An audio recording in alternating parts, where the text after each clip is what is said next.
right, well, thanks for coming back for part 2 of our war between microbes and man. And so we are focusing on offense in this talk. And so how do microorganisms cause damage? They can do it either directly by the production of toxins, or they can do it indirectly by our immune response. And the more exaggerated that immune response, the more collateral damage that occurs. In case you're not familiar with that term collateral damage, I've got an illustration for you. So in this case, this man right here is going to be our immune system. This big snowman is going to be our microorganism, our invader that we're trying to vanquish, to get rid of. Then there's going to be some damage that is going to occur, and that is collateral damage. There's our immune system in action. Oh, and there's that collateral damage. Let's watch that one more time. Yes, that poor girl. So when our immune system goes into action, a lot of times there's a lot of chemicals that are released. Their goal is to eliminate the microbial invader, but often it does damage to our cells as well. Okay, so there's two types of toxins. We can put them into two broad groups. An exotoxin, so exo means out. These toxins are made by bacteria, so any bacteria, gram-positive, gram-negative. They're going to be synthesized in the bacterial cytoplasm. They are protein by chemical nature, and they're generally inactivated by heat. There are some that are heat stable. We're going to learn about Bacillus cereus, so be serious, it's kind of funny. It makes an enterotoxin that we ingest, and then we get, that's where you get food poisoning from. It is somewhat stable, heat stable. Mechanisms, the toxin is going to cause cell damage, and usually these are going to be very potent toxins. The good thing about exotoxins are, since they are external, is that we can make a toxoid, which we'll look at, and then we can produce a vaccine. And if we have a vaccine, we can get antibodies, and then we can also use antisera for treatment. Endotoxin, remember, endotoxin is a part of gram-negative cell walls. So a component of gram-negative cell walls. We're talking about lipopolysaccharide. That is heat stable. Really, it's going to be the immune response to that LPS that's going to cause the damage. So exotoxins are going to cause damage to a cell, so our body cells. Endotoxins, it's going to be that collateral damage, that immune response. Small amounts of LPS, we're talking about how they clear an infection because our pattern recognition receptors respond to that. And this is what we're going to really talk about at the end of this talk. If there is a large amount and it's systemic, like in the blood, then we're going to get a whole lot of damage. It can be anywhere just from fever. We're going to talk about septic shock, and then septic shock, we get organ failure and death. And so it just really kind of depends. We can just go, okay, that's enough to stimulate the immune system, we clear it, or we can go all the way to organ failure and death. And so we're going to go through some examples. So your book gives this table, and so a lot of the information that I'm going to give to you comes from that table. I'm going to give you a simplified version. I don't expect you to memorize this table. We will be talking about all of these diseases and these disease-causing agents when we do our bacterial diseases unit. So for right now, though, we're going to focus on understanding the general types of exotoxins and how they do their damage. And then I'll give you a summation table at the end. Don't let that freak you out, is all I'm saying. Okay, so 4 characteristics of an exotoxin. These proteins, they're going to have a specific damaging effect, and they are either going to be actively secreted or sometimes they just leak into the tissues when a bacterial cell lyses or dies. Some of these toxins are going to act just locally. Other ones can act systemically. Many of them are fatal before an adequate immune response can be formed. So the body can make antibodies to these toxins, but then they've already done their damage. And so that's why we have vaccines. So, okay, so think about, so here's a toxin, so whatever toxin, so we're going to talk about tetanus. So Clostridium tetani makes a neurotoxin. So what has been done so people don't get tetanus anymore is you form what's called a toxoid. So a toxoid is a modified form of the toxin. It looks enough like it that it can stimulate the immune system so we can get neutralizing antitoxin antibodies. And so DTaP, so a vaccine, so we have tetanus toxoid, so that's what's in there, reduced diphtheria toxoid, and an acellular pertussis vaccine. These are going to be injected, antibodies are made, and then you could take the serum from someone who is immune, and then that's what an antitoxin is. So if someone gets tetanus, if someone gets diphtheria or pertussis, they're going to be treated with an antitoxin, because we know we can actually trade antibodies between people, and we know that antibodies bind to things, neutralize them, and target them for destruction.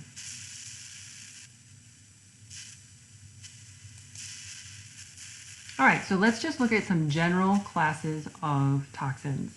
Okay, so a neurotoxin is obviously going to damage the nervous system. And so think your motor neurons, they stimulate skeletal muscles. And so the two things you can do through a neurotoxin, either you can cause tetany, so that maximum sustained muscle contraction, that's where tetanus gets its name.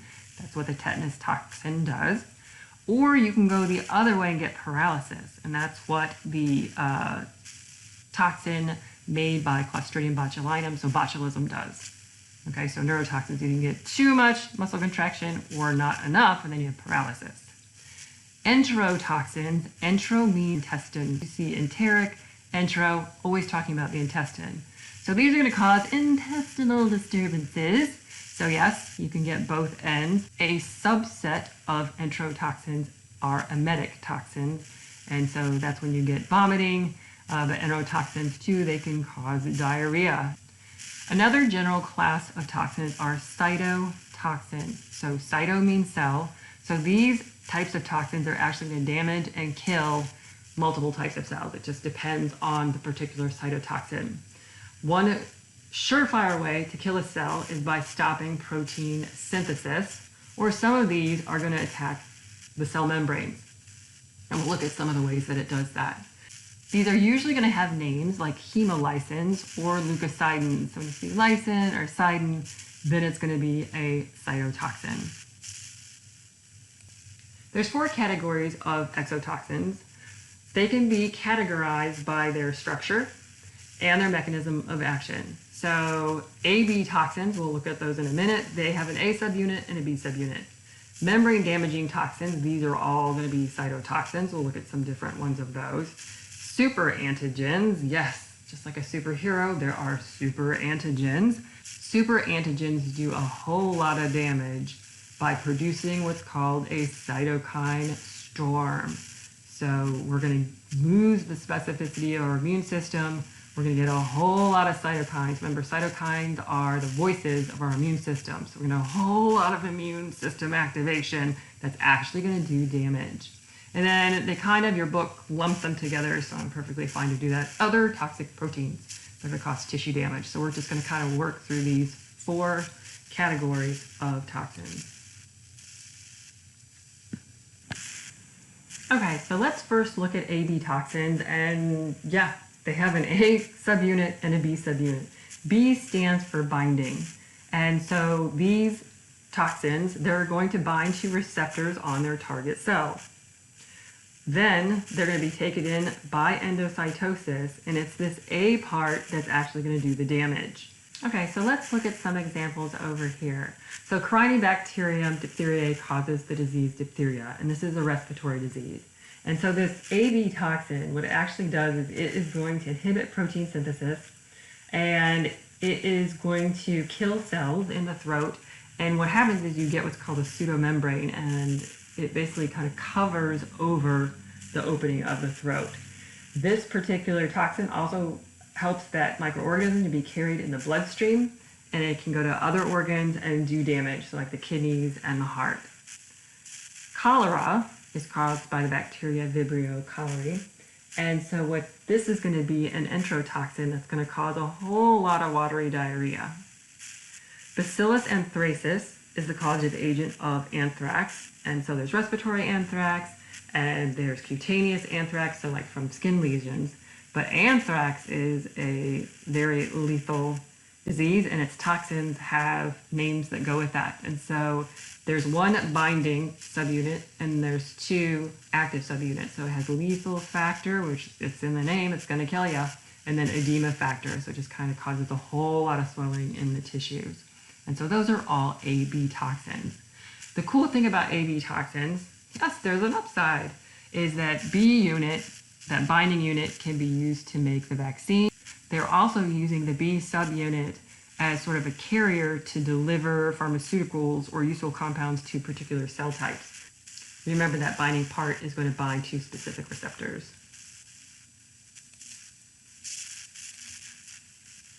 So cytotoxins, so cyto means cell. So hemolysins, that like red blood cells, we can see that hemolysis on a blood agar plate. That's an example.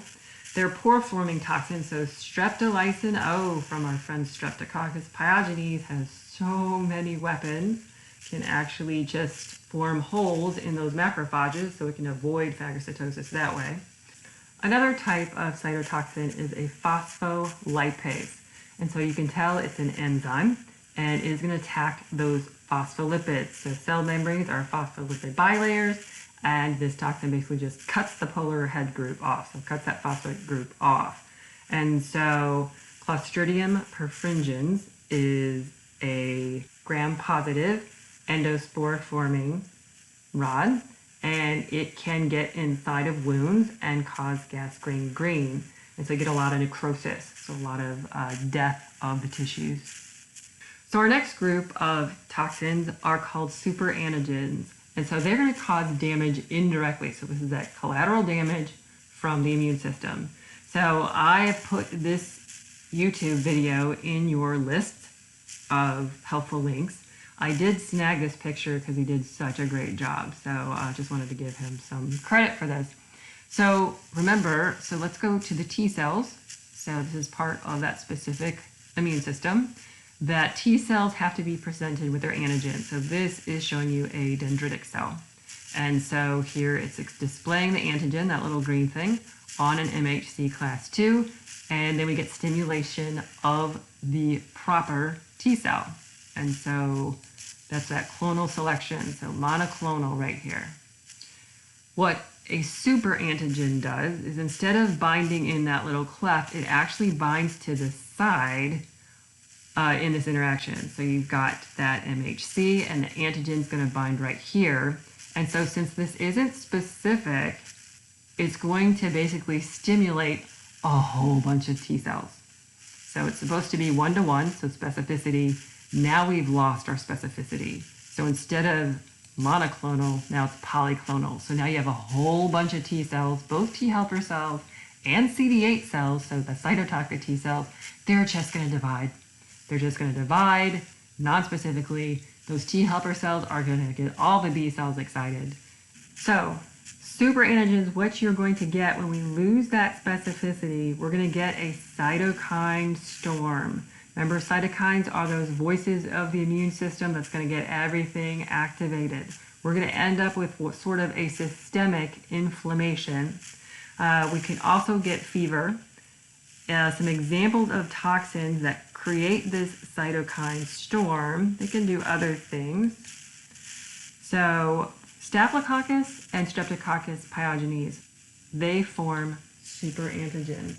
And so Staphylococcus has a couple different ones. So we have staphylococcal enterotoxin. If you remember, enterotoxins affect, hopefully you got that right. Yeah, so the staphylococcal enterotoxin is actually a emetic toxin, and it's going to cause vomiting. Toxic shock syndrome toxin is also a superantigen, and we're going to get fever, vomiting, diarrhea, muscle aches, rash, low blood pressure. There's also something called exfoliative dermatitis toxin. All right, so if you've ever had your skin exfoliated, you were basically scraping off the dead layer of your skin. So there's something called scalded skin syndrome, And this release of this toxin, it is a super antigen. It's going to destroy the connective tissue that holds the skin layers together. So basically, skin is just going to peel off in sheets. The bacteria may be just in a small, tiny lesion, but the toxin is going to spread systemically. So this is usually, it's going to be in small children, but it can spread throughout their body. Super antigens, you lose that specificity, you get a cytokine storm, and you can get systemic responses. And the guy's video, like I said, he does a great job. I hope you watch it, but he just says it just causes chaos in the immune system. So our last group of toxins are going to be, they are kind of put in the junk drawer, if you will. But all of them, they are tissue degrading enzymes. And so they have ASE on the end of them.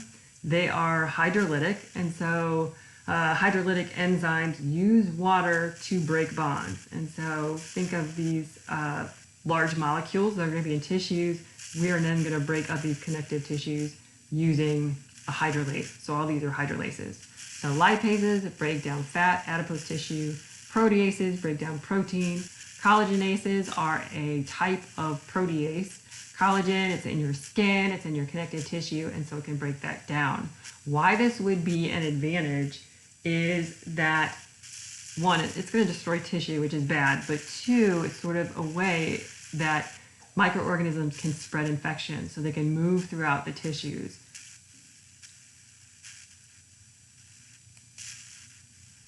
All right, so here is the table. Yeah, learn this. So neurotoxins, we know we're talking about motor neurons, so they affect skeletal muscles. You can get two things happen. You can go flaccid paralysis, like the toxin from botulism, so Clostridium botulinum. You can get spastic paralysis, like Clostridium tetani. Enterotoxins affect the intestine. An emetic toxin is a subgroup of enterotoxin, but in the intestines, what can go wrong, right? There's two ends to you. Yep, you can get diarrhea. And so we get watery diarrhea from that. And the vomiting center in your brainstem, we can get nausea and vomiting. And so those are the two things that you can get from enterotoxins. Cytotoxins affect cells, so we're going to get cell death. They're going to shut down cell processes. If they affect protein synthesis or proteins, they can also poke holes in the cell membranes. How the body responds when this happens, that's when you're going to see a lot of mucus, pus, blood, edema, and swelling. And so those are the things that can happen when cells are being killed. Super antigens, we get the cytokine storm. This is an exaggerated immune response from non-specific T cell activation. What happens in the body when there's super antigens, you get systemic signs and symptoms. Fever, muscle ache, nausea, vomiting, and yes, we're going to get the shock. Toxic proteins, like I said, those are the ones, those are the enzymes, have ASE at the end, hydrolytic enzymes. The target is connective tissue, so we get tissue damage, and then it also facilitates the spread of infection. So this is the money slide, people. All right, so just kind of remember what we're doing here. We're talking about the offense. So direct effects are by toxins. Indirect effects are by the immune response. This damage is going to prevent normal functioning, and so that's how we get disease.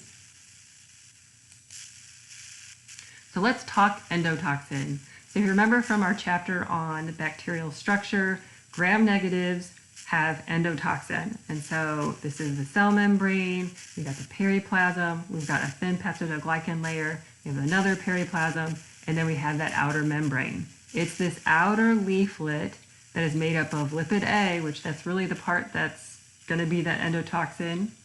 There's a core polysaccharide and then an O antigen, which is going to vary. Small levels our immune system can handle. Remember, LPS are going to trigger our pattern recognition receptors, so think our toll-like receptors. When cells detect LPS, they're going to release cytokine, and we'll get local inflammation. If there's large amounts, particularly in the blood and circulation, we're going to get fever, we can get body aches, so systemic, and like I said, I'm going to show you the progression all the way up to septic shock. A problem when treating gram-negative infections, when they give antibiotics, if the gram-negative cells, when they start to lyse, their LPS is still there, so it can still trigger this overreaction. Other things can trigger septic shock as well, so I don't want you to think that only gram-negatives can cause septic shock. So actually there's more cases of gram-positive bacteria causing septic shock than gram-negative, but usually the gram-negative bacteria, if someone gets septic shock, it's more likely that they're going to die. So endotoxin, part of gram-negatives. So when we studied inflammation, remember what we were talking about is a localized inflammation. And I did not mean for this to be here, but I'm kind of too far in at the moment, so we're going to go with it. So remember, we get these pro-inflammatory chemicals, and what's going to happen is that blood vessels are going to get leaky.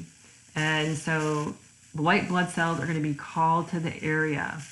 And so these leaky blood vessels, like I said, that's sort of a good thing. And then you're hoping that then they would eliminate the invader.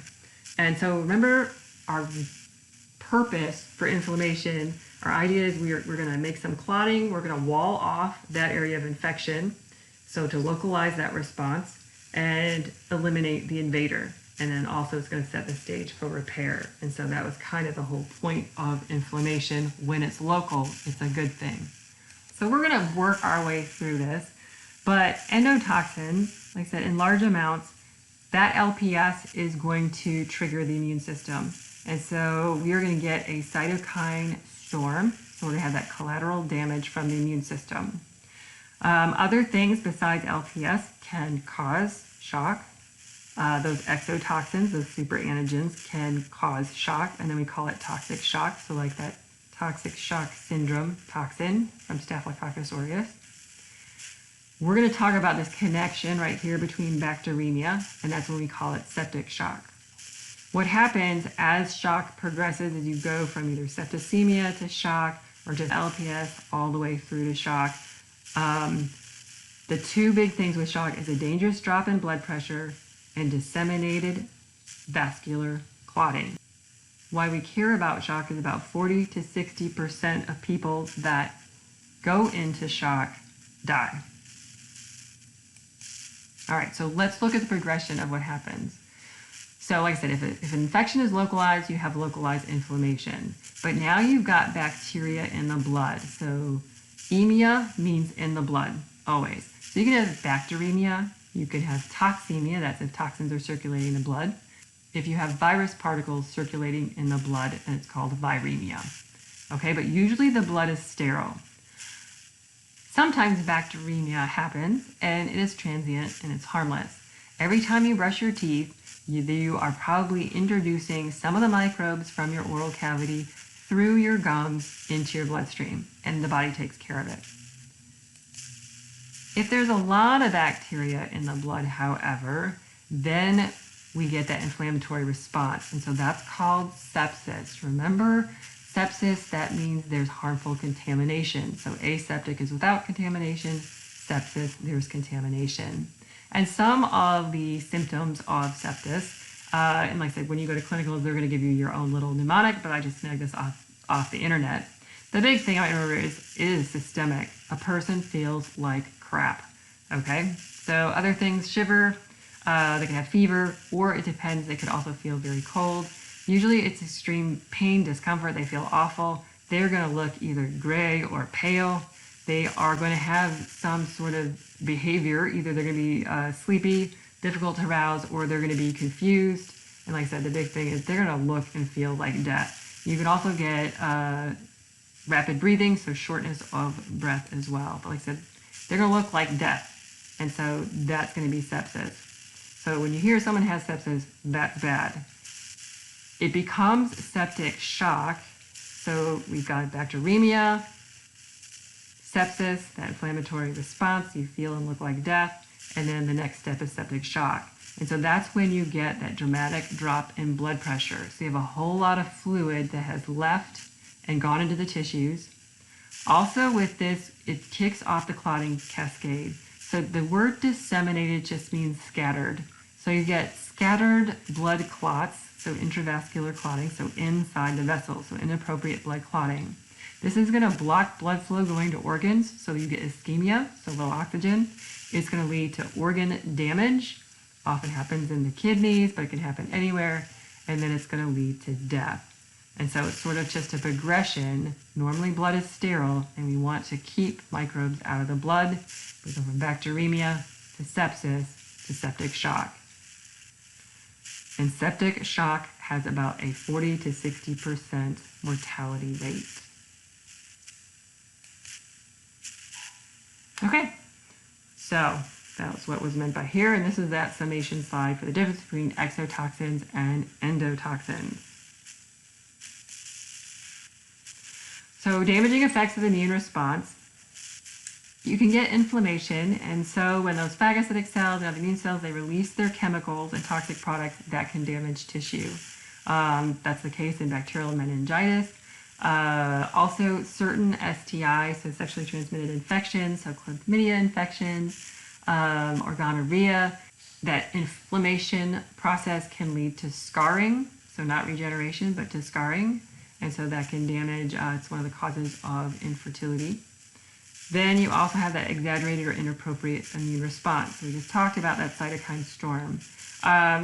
So the flu pandemic in 1918 and also our current COVID-19 pandemic, that is one of the problems, and that is why these two pandemics cause death, is because you get the cytokine storm from the body that's trying to eliminate those viruses.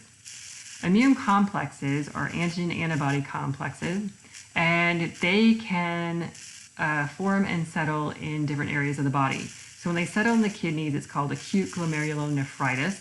And this is going to be from Streptococcus pyogenes, is famous for post-infection sequelae. And that just means you had an infection, so whether it was a skin or a throat infection, you recover from that, but then weeks later, then you end up with damage. So that's that post-infection sequelae. So glomerular nephritis is an example of that, so you get kidney damage. Also, the body's autoimmune response.